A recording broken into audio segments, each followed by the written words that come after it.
Islamic audio story চ্যানেলে আমি ছায়েদা আক্তার এখন আপনাদের পড়ে শোনাব একটি কাহিনী। চোর হলো সোনার মানুষ। আসসালামু আলাইকুম। বাগদাদের এক প্রসিদ্ধ চোর, তার মূল নাম অনেকেই জানে না। ইবনে সাবাত নামে সর্বত্র তার পরিচিতি। চুরির অপরাধে সে অনেক আগেই একটি হাত হারিয়েছে, কিন্তু তারপরেও চুরির অভ্যাস ছাড়তে পারেনি সে। চুরির উদ্দেশ্যে বাগদাদের অলিতে গলিতে আপন মনে হাঁটছিল ইবনে সাবাত। এভাবে হাঁটতে হাঁটতে অনেক রাত হয়ে গেল, কিন্তু চুরি করার মতো পছন্দসই কোনো ঘর সে খুঁজে পেল না।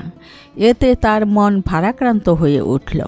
কিন্তু হঠাৎ একটি ঘরের দিকে চোখ পড়তেই তার হৃদয় মন আনন্দে নেচে উঠল। ভাবল, নিশ্চয়ই এটা কোনো অভিশাপ করতে নেতৃস্থানীয় লোকের বাসস্থান হবে। যদি কোনো রকম উহা থেকে চুরির কাজটি সমাধা করে ফিরতে পারি, তাহলে আজকে রাতে বেশ কামাই হবে। বিবি বাচ্চা নিয়ে 2-4 দিন আচ্ছা মতো আমোদ প্রমোদ করা যাবে। সাথে সাথে উন্নত মানের মুখ্য রোচক খাবারও ভাগ্যে জুটবে। এসব চিন্তা করতে করতে এক সময় সে অতি সন্তর্পণে ঘরের বিশাল দরজায় হাত রাখল। অতঃপর সামান্য ধাক্কা দিয়ে বুঝল দরজা ভিতরে খোলা। ভিতরের দিক থেকে তা লাগানো হয়নি। সে মনে মনে বেশ খুশি হলো। দরজা খোলা পেয়ে অত্যন্ত চুপিসারে ঘরে ঢুকে সে দেখল একটি কক্ষে খেজুর পাতার একটি চাটাই বিছানো। তার এক পাশে চামড়ার একটি বালিশ, কোনায় রয়েছে দামি দামি কাপড়ের একটি বিশাল স্তূপ। সে বুঝল বাড়িটি নিশ্চয়ই কোনো বড় ব্যবসায়ীর হবে।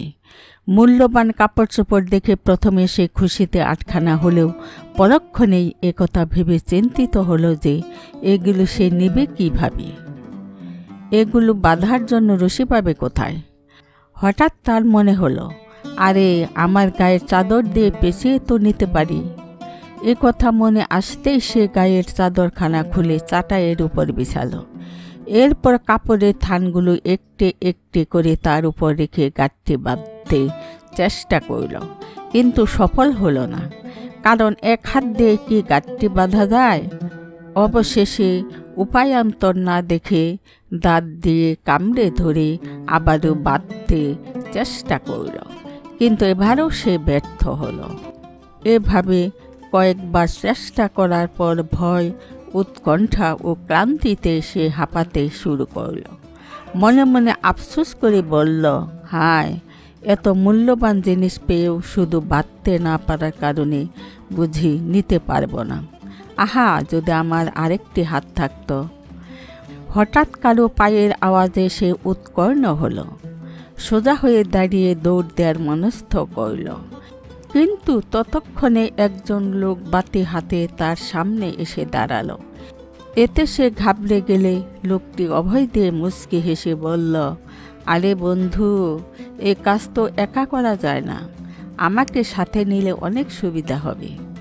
এ কথা বলে সে বাতিটিও নিভিয়ে দিল। তারপর চোরকে লক্ষ্য করে বলল, ভাই, তুমি দেখছি বেশ ক্লান্ত হয়ে পড়ছ, একটু বিশ্রাম নাও তুমি। আমি খুঁজে দেখি কোনো খাবার পাওয়া যায় কিনা, এতে তোমার ক্লান্তি দূর হবে। এরপর আমরা দুজনে মিলে এ কাজ সমাধা করব। আর শোনো, এ বাড়িতে আমার জানা মতে আর কেউ নেই, সুতরাং আমার ভয় পাওয়ারও কোনো কারণ নেই। এতটুকু বলে লোকটি চলে গেল। এবার ইবনে সাবাত ভাবতে লাগল, লোকটি আবার এবারের মালিক নয় তো? সে আমার সাথে কোনো চালাকি করছে না তো? এমন তো হতে পারে যে সে আমাকে বসে লোক ডাকতে গেছে, কিংবা আমাকে মারার জন্য হাতিয়ার তালাশ করতে গেছে। সুতরাং আমার এখান থেকে এক্ষুনি কেটে পড়া উচিত। এতটুকু চিন্তা করে সে এক কদম এগুতেই লোকটি এক পেয়ালা দুধ হাতে সেখানে এসে উপস্থিত হলো। সে পেয়ালাটি চোরের হাতে দিয়ে বলল, নাও ভাই, এই দুধটুকু পান করে নাও, এতে তোমার ক্লান্তি দূর হয়ে যাবে। লোকটির কথা শুনে চোরের মনে স্বস্তি ফিরে এলো। সে তার হাত থেকে পেয়ালাটি নিয়ে এক চুমুকে সবটুকু দুধ সাবার করে ফেলল। তারপর ভাবতে লাগল, হয়তো সে আমার মতো একজন চোর। আমি আগে মালপত্র গুছিয়ে ফেলেছি, বিদায় সে এতে ভাগ বসানোর জন্যই আমাকে এতটা আদর আপ্যায়ন করছে। এ কথা মনে আসতেই সে লোকটিকে লক্ষ্য করে বলল, মনে হয় তুমি আমি একই পথের যাত্রী, একই বিদ্যায় উভয়ে পারদর্শী। তবে শুনে রেখো, আজকে তোমার কোনো আশাই পূর্ণ করা আমার পক্ষে সম্ভব হবে না। সুতরাং তুমি যদি মালে ভাগ বসানোর আশায় বসে থাকো, তবে সে আশা আশাই থেকে যাবে, পূরণ হবে না কখনো। অবশ্য ভবিষ্যতে যদি তুমি আমার সাথে কাজ করো, তবে যা মাল পাবো তা 50-50 করে ভাগ করে নেব। আজকে কিন্তু ভাগ নেয়ার অপেক্ষায় থেকো না, কারণ আজকে এখানে আমি আগে এসেছি এবং কাজও প্রায় সেরে ফেলেছি। লোকটি তার এ কথা শুনে বলল, ঠিক আছে, আগামীতেই আমি আপনার সাথে কাজ করব। আজ আপনি যা ভালো মনে করেন তাই হবে। এখন জলদি কাজ সারা প্রয়োজন, দেরি করলে ধরা পড়ার আশঙ্কা আছে। এ কথা বলে লোকটি নিজেই দুটি গাঁটটি বাঁধল, তন্মধ্যে একটি ছোট একটি বড়। সে ছোট গাঁটটিটি চুরের মাথায় উঠিয়ে দিয়ে নিজে বড় গাঁটটিটি মাথায় নিল। অতঃপর বাড়ি থেকে চুপিসারে বের হয়ে তারা উভয়েই একদিকে রওনা করল। অপরিচিত লোকটি বোঝা বহনে অভ্যস্ত ছিল না, তাছাড়া তার বোঝাটি অপর বোঝার তুলনায় বেশ বড় বটে, ফলে বাধ্য হয়েই তাকে আস্তে আস্তে চলতে হচ্ছিল। লোকটির এই মন্থর গতিতে চড়াই ইবনে সাবাতের মোটেও সহ্য হচ্ছিল না। সে কয়েকবার তাকে তাড়াতাড়ি হাঁটার জন্য ধমক দিল। ধমক খেয়ে লোকটি একটু দ্রুত হাঁটার চেষ্টা করল, কিন্তু সামান্য পথ অগ্রসর হওয়ার পরে তার গতি পূর্বের ন্যায় স্লো হয়ে গেল। এতে ইবনে সাবাত রাগত স্বরে বকতে বকতে তাকে জোরে একটি ধাক্কা মেরে বলল, লোভী কোথাকার, চুরি করতে এসেছিস অথচ বোঝা বহন করতে পারিস না? নিতে না পারলে এত বড় গাঁটটি বাঁধলে কেন? লোকটি এতই ক্লান্ত হয়ে গিয়েছিল যে সে কোনো জবাব দিতেও সক্ষম ছিল না। তারপরেও সে চুপচাপ আরেকটু জোরে হাঁটার আপ্রাণ চেষ্টা করল। কিছু দূর অগ্রসর হওয়ার পর পথে একটি পুল পড়ল। পুলের উভয় পার্শ্ব ছিল অনেকটা ঢালু। ক্লান্ত শ্রান্ত লোকটি পুলে ওঠার সময় দুর্বলতার কারণে বিশাল বোঝা নিয়ে দেহের ভারসাম্য রক্ষা করতে পারল না, ফলে বোঝাটি মাথা থেকে নিচে পড়ে গেল। বোঝাকে রক্ষা করতে গিয়ে সে নিজেই বোঝার উপর আছড়ে পড়ল। এতে ইবনে সাবাত ক্রোধে লাল হয়ে তার গায়ে একটি প্রচণ্ড লাথি বসিয়ে দিল। বলল, বর্বর কোথাকার, পারবে না তো এত বড় বোঝা বানিয়েছ কেন?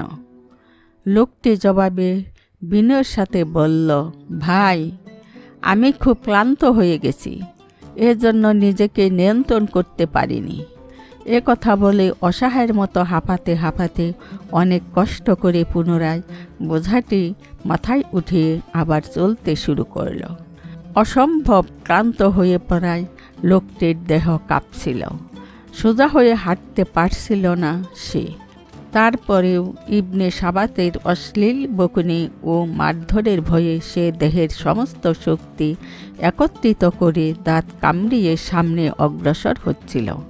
এভাবে চলতে চলতে এক সময় তারা শহর অতিক্রম করে একটি বিরাট জঙ্গলে এসে পৌঁছল। জঙ্গলে মাঝামাঝি গিয়ে ইবনে সাবাত দাঁত কটমট করে ব্যঙ্গস্বরে বলল, থাম বেটা, আর যেতে হবে না তোর। সারাটা পথ তুই আমাকে জ্বালিয়ে মেরেছিস। বয়সে দেখা যায় তুই আমার অনেক বড় হবি, নইলে তোর আজ রক্ষে ছিল না। যা হোক, তুই তোর পথ ধর। কোথায় যাবি যা, তোর আর এখানে কোনো কাজ নেই। লোকটি ভীষণ কাঁপছিল। শীতের রাত্রি হওয়ায় পথ চলার সময় শীত ততটা অনুভব না হলেও এখন প্রচণ্ড শীতে তার দাঁতগুলো ঠকঠক করছিল। ইবনে সাবাতের কথা শুনে সে একটু এগিয়ে গিয়ে তার সাথে বিদায়ী মুসাফাহা করল এবং অত্যন্ত বিনয়ের সাথে বলল, ভাই, আপনার কাজে আমার যথেষ্ট ত্রুটি হয়ে গেছে, ফলে আপনার সীমাহীন কষ্ট হয়েছে। আপনি দয়া করে আমায় মাফ করে দিন। বলে লোকটি আপন গন্তব্যের উদ্দেশ্যে যাত্রা করল। ইবনে সাবাত ছিল অত্যন্ত লোভী। লোকটিকে ভাগ দিতে তার মন চাইছিল না, কিন্তু তা সত্ত্বেও অপরিচিত লোকটির কথায় সে বেশ প্রভাবিত হলো। ভাবল, এত দেখছি আশ্চর্য রকমের চোর, এমন ভালো চোর তো জীবনেও দেখিনি আমি। সে এত কষ্ট করল, অথচ কিছু না নিয়েই চলে যাচ্ছে। সে আমার নিকট কিছুই চাইল না। কথাগুলো চিন্তা করতে ইবনে সাবাতের মানবতাবোধ কিছুটা জাগ্রত হলো। ইবনে সাবাত লোকটিকে পুনরায় ডাকল, বলল, আরে, তুমি কি তোমার ভাগ নেবে না? লোকটি বলল, ভাই, আমাকে কোনো অংশ দিতে হবে না, অংশের কোনো প্রয়োজনও নেই আমার। আপনি আমার মেহমান ছিলেন, সাধ্যমতো আমি আপনার খেদমত করার চেষ্টা করেছি মাত্র। তবে বাস্তব সত্য হলো, আমি আপনার তেমন কোনো খেদমত করতে পারিনি। আশা করি এর জন্য আপনি আমাকে ক্ষমা সুন্দর দৃষ্টিতে দেখবেন। ইবনে সাবাত হতভম্ব হয়ে লোকটির মুখ পানে তাকিয়ে রইল। তার মুখ থেকে কোনো কথা সরল না। ভাবছিল সে। কিছুক্ষণ চিন্তা করার পর সে বলল, তাহলে কি তুমি ওই বাড়ির মালিক? তুমি কি সেখানকার প্রধান কর্তা? লোকটি বলল, জি ভাই, ওটা আমারই গরিবালয়। এখন তো আপনি চিনতে পারলেন। আমার দাওয়াত রইল। আশা করি যখনই সুযোগ হবে তখনই আমাদের বাড়িতে বেড়াতে আসবেন। আমি যথাসাধ্য আপনার খেদমত করার চেষ্টা করব। এ কথা বলে লোকটি সালাম দিয়ে চলে গেল। লোকটির গমন পথের দিকে ইবনে সাবাত অপলক নেত্রে তাকিয়ে রইল। কথা বলার ভাষাও যেন সে হারিয়ে ফেলেছে। চিন্তা সাগরের অতল গহ্বরে হারিয়ে গেল সে। হঠাৎ অনেকটা আনমে অস্ফুট স্বরে বলতে লাগলো, কেমন আশ্চর্য মানব। হঠাৎ অনেকটা আনমে অস্ফুট স্বরে বলতে লাগলো, এ কেমন আশ্চর্য মানব। সুরের সাথে এমন উত্তম আচরণ, আবার ভবিষ্যতের জন্য সবিনয় দাওয়াত। নিজের দীনতা ও বিনয়ের এ কেমন অদ্ভুত নজিরা। রাস্তায় আমি তাকে কত গালমন্দ করলাম, ধমক দিলাম, ধাক্কা মারলাম, প্রচণ্ড লাথির আঘাতে জর্জরিত করলাম। এত সত্ত্বেও সে আমাকে সীমাহীন ভদ্রতা ও অপূর্ব বিনয়ের সাথে বলল, আমার ত্রুটি হয়ে গেছে, আমায় ক্ষমা করে দিন। এ তো কোনো মানুষের আচরণ হতে পারে না। সে ফেরেশতা কিংবা অন্য কিছু হবে। গভীর রাত থেকে শুরু করে সকাল পর্যন্ত একই অবস্থায় দাঁড়িয়ে রইল সে। এক অদ্ভুত অনুশোচনা তার ভেতরটাকে জ্বালিয়ে পুড়িয়ে ছারখার করে দিল। বারবার মনের অজান্তে মুখ থেকে বেরিয়ে এলো, হায়, আমি একই দেখলাম, হায়, আমি একই শুনলাম, হায়, আমি একই করলাম। এভাবে চিন্তা করতে করতে তার মনের মধ্যে এক অভাবনীয় অবস্থার সৃষ্টি হলো। ফলে চুরি করার মালামাল লুকিয়ে রাখার কোনো চেষ্টাই করল না সে।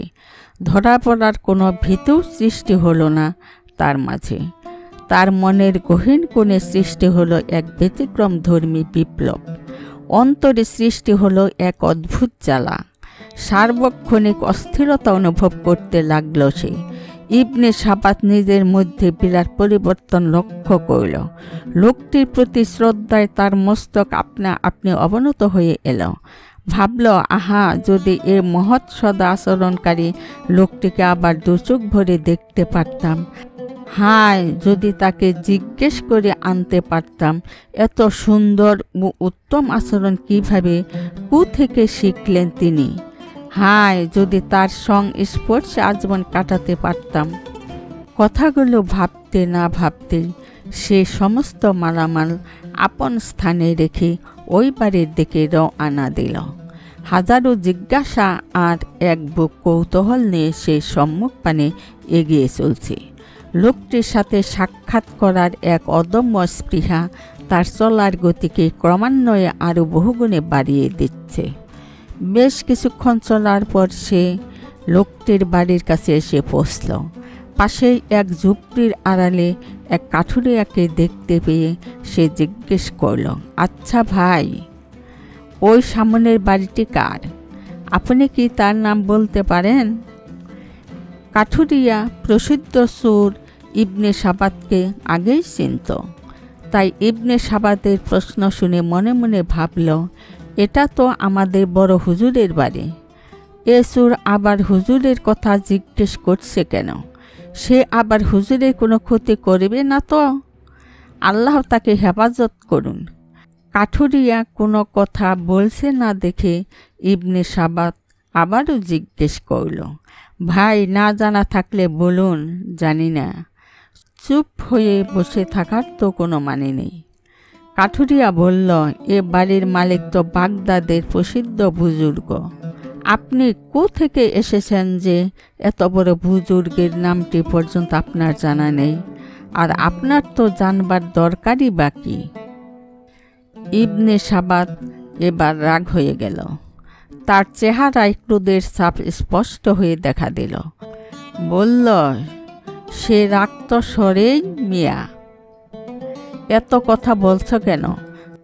যা জিজ্ঞেস করছি ঝটপট এর উত্তর দাও, নইলে আবার কি? তোমাকে আমি ভয় পাই নাকি? সুন্দর করে কথা বলতে শিখো। ঠিক আছে, সুন্দর করেই বললাম। এবার বলে দাও, ওই বাড়ির মালিকের নাম কি? এ বাড়ির মালিক হযরত জুনায়েদ বাগদাদী। তিনি বাগদাদের প্রসিদ্ধ বুজুর্গ। জুনায়েদ বাগদাদী রাদিয়াল্লাহু তাআলা আনহু এর নাম ইবনে সাবাত অনেক শুনেছে। তিনি যে একজন মহান বুজুর্গ তাও সে জানে, কিন্তু তার বাড়ি সে চিনত না, চেনার চেষ্টাও করেনি কোনোদিন। চোরের কাজ চুরি করা, এসব বুজুর্গ সাধকদের খোঁজ নেয়া তাদের প্রয়োজনই বাকি।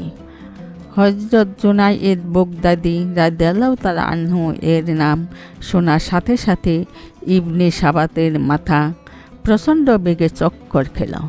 ভাবল, তাহলে কি আমি এত বড় আল্লাহর ওলির বাড়িতে চুরি করতে এসেছিলাম, যিনি এত বড় কাপড়ের বোঝা বহন করে জঙ্গল পর্যন্ত দিয়ে এলেন? তিনিই কি তাহলে এই মহান বুজুর্গ যাকে আমি ধমক দিলাম, লাথি মারলাম? তিনি কি সেই আল্লাহর ওলি? কথাগুলো ভাবতে ভাবতে তার দু চোখে নামল অশ্রুর বন্যা। সাথে সাথে নিজেকে সামলে নিয়ে কাঠুরিয়ার কাছ থেকে দ্রুত প্রস্থান করল সে। তারপর এক মুহূর্তও দেরি না করে সোজা গিয়ে হযরত জুনায়েদ বাগদাদীর ঘরে প্রবেশ করল। গত রাতে ইবনে সাবাত যে কক্ষ থেকে কাপড় চুরি করেছিল, আজও সে ওই কক্ষে প্রবেশ করল। দেখল কাপড়ের বোঝা বহনকারী লোকটি ওই কক্ষে বসা আছেন। আশেপাশের লোকদের জিজ্ঞেস করে জানতে পারল, ইনি হযরত জুনায়েদ বাগদাদী রাদিয়াল্লাহু তাআলা আনহু। হযরত জুনায়েদ বাগদাদীর চেহারায় তখন ঈমানের নূর ঝলমল করছিল। তার চেহারার সর্বত্র যেন স্বর্গ এক আলোকছটা খেলাধুলা করছিল। খোদার প্রেমে ভরপুর উজ্জ্বল দুখানা চোখ থেকে তখন হিদায়াতের নূর বিচ্ছুরিত হচ্ছিল। তার রূপ তথা ভক্তি প্রযুক্ত ভয়ে উপস্থিত লোকজন নিরাপদ দূরত্ব বজায় রেখে অত্যন্ত নম্রতার সাথে কথাবার্তা বলছিল। ইবনে সাবাত কক্ষে প্রবেশ করে বেশিক্ষণ নিজেকে ধরে রাখতে পারল না। এক সময় সে নিজের উপর নিয়ন্ত্রণ হারিয়ে হযরত জুনায়েদ বাগদাদীর পায়ে পড়ে কাঁদতে শুরু করল। ঘটনার আকস্মিকতায় উপস্থিত সকলেই হতবাক হয়ে গেল। হঠাৎ কেন এমন হলো কেউ তা বুঝতে পারল না। সকলেই অপলক নেত্রে ইবনে সাবাতের মুখ পানে তাকিয়ে রইল। তার দু চোখ বেয়ে যখন অপ্রতিরোধ্য গতিতে অশ্রুধারা প্রবাহিত হতে লাগল। হযরত জুনায়েদ বাগদাদী রাদিয়াল্লাহু তাআলা আনহু সস্নেহে তার মাথায় হাত রাখলেন। তারপর ধীরে ধীরে মাথা উপড়ে তুলে বললেন, ভাই, মানুষ তো কেবল মহান আল্লাহর দরবারেই মাথা নত করতে পারে। আল্লাহ ছাড়া আর কারো সামনে মাথা নোয়ানো ইসলামী শরীয়তে বৈধ নয়। যা হোক, এবার বলো তুমি কি জন্যে এসেছ? ইবনে সাবাত কিছু বলতে যেয়ে আবারও কেঁদে ফেলল। তারপর নিজেকে সামলে নিয়ে কান্না জড়িত কণ্ঠে বলল, হুজুর, আমি অনেক অন্যায় করে ফেলেছি, অনেক অবিচার করেছি আপনার প্রতি, সীমাহীন বেয়াদবি করেছি আমি। মেহেরবানি করে আমায় ক্ষমা করে দিন, না হয় ইবনে সাবাতের ধ্বংস অনিবার্য। হযরত জুনায়েদ বাগদাদী রাদিয়াল্লাহু তাআলা আনহু বললেন, বাবা, তুমি তো কোনো অন্যায় করনি। আমি নিজ দায়িত্ব পালনে কিছুটা ত্রুটি করেছিলাম, এজন্য তুমি আমাকে কিছুটা সতর্ক করেছ মাত্র। আমি নিজ দায়িত্ব পালনে কিছুটা ত্রুটি করেছিলাম, এজন্য তুমি আমাকে কিছুটা সতর্ক করেছ মাত্র। এতে আমি কিছুই মনে করিনি। আল্লাহ আমাদের সবাইকে ক্ষমা করুন। ইতিমধ্যে ইবনে সাবাতের মনোজগতে বিরাট পরিবর্তন এসে গেছে। আলোচ্য ঘটনার মাধ্যমে সে এক নতুন জগতের সন্ধান পেল। মহাপ্রশান্তিতে ভরে উঠল তার হৃদয় মন। অবশেষে হযরত জুনায়েদ বাগদাদী রাদিয়াল্লাহু তাআলা আনহু এর নিকট বাইআতের আবেদন জানালে তিনি তাকে বাইআত করে নেন। তারপর তাকে কিছু উপদেশ দিয়ে সেদিনের মতো তাকে বিদায় করেন। এরপর থেকে ইবনে সাবাত আপন শায়েখের সান্নিধ্যে সময় কাটাতে লাগল। অপরিসীম ত্যাগ ও রিয়াজত মুজাহাদার মাধ্যমে কয়েক বছরের মধ্যে তিনি হযরত বাগদাদী রাদিয়াল্লাহু তাআলা আনহু এর বিশিষ্ট মুরিদদের অন্তর্ভুক্ত হয়ে গেলেন। অবশেষে এক পর্যায়ে তার নাম ইতিহাসের সোনালী পাতায় স্বর্ণাক্ষরে লিপিবদ্ধ হল। অপরিসীম ত্যাগ ও রিয়াজত মুজাহাদার মাধ্যমে কয়েক বছরের মধ্যেই তিনি হযরত বাগদাদী রাদিয়াল্লাহু তাআলা আনহু এর বিশিষ্ট মুরিদদের অন্তর্ভুক্ত হয়ে গেলেন। অবশেষে এক পর্যায়ে তার নাম ইতিহাসের সোনালী পাতায় স্বর্ণাক্ষরে লিপিবদ্ধ হল। একজন প্রসিদ্ধ বুজুর্গ হিসেবে বিশ্বের সর্বত্র তার নাম ছড়িয়ে পড়ল। হাজারো মানুষ তার হাতে দীক্ষা নিয়ে সত্য সুন্দরের পথে চলতে শুরু করল। এভাবে আল্লাহওয়ালা বুজুর্গ ও সৎ লোকগণ নিজেদের সুমধুর আচরণ ও সর্বোত্তম ব্যবহারের মাধ্যমে মানুষকে সঠিক পথের সন্ধান দিয়ে থাকেন। মাটির মানুষ গুমরাহি, ভ্রষ্টতা আর পাপ পঙ্কিলতা থেকে মুক্তি পেয়ে পরিণত হয় সোনার মানুষে। শত্রু বন্ধু সকলের সাথে সদাচরণ করব, এই প্রতিজ্ঞাই হোক আলোচ্য ঘটনার মূল শিক্ষা। আশা করি আল্লাহর অশেষ রহমত ও মেহেরবানিতে আপনারা সকলেই ভালো আছেন, ভালো থাকেন, এই দোয়াই রইল। আর সেই সাথে প্রতিদিন নতুন নতুন ইসলামিক ভিডিও পেতে এবং ইসলামিক জ্ঞানের চির নতুনত্বকে উপলব্ধি করতে অবশ্যই সাবস্ক্রাইব করবেন। আসসালামু আলাইকুম।